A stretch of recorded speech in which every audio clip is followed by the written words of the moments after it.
নমস্কার। সকাল সকাল আমার মা লক্ষ্মী বজরংবলী সবার মুখ দিয়েই শুরু করলাম আজকের ব্লগটি। একদম ছোট্ট মিনি ব্লগ হবে। মেয়ে পুজো দিয়ে চলে গেছে, এখনও এই সবে বেরোলো।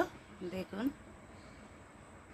পুজো দিয়ে সুন্দর করে চলে গেছে। এটাই আমার সৌভাগ্য যে সকালে আমি উঠে ঘুম থেকে আসন ভরা ফুল দিয়ে সুন্দর পুজো দেওয়া থাকে। আর এই দেখুন আমার পাগলা কী করছে, ছোটোটা। এই যে দেখেছেন, গরম, কখন গেট খুলবো অপেক্ষা করছিল। মা তুমি কোথায় শুয়েছো? মা কোথায় শুয়েছো?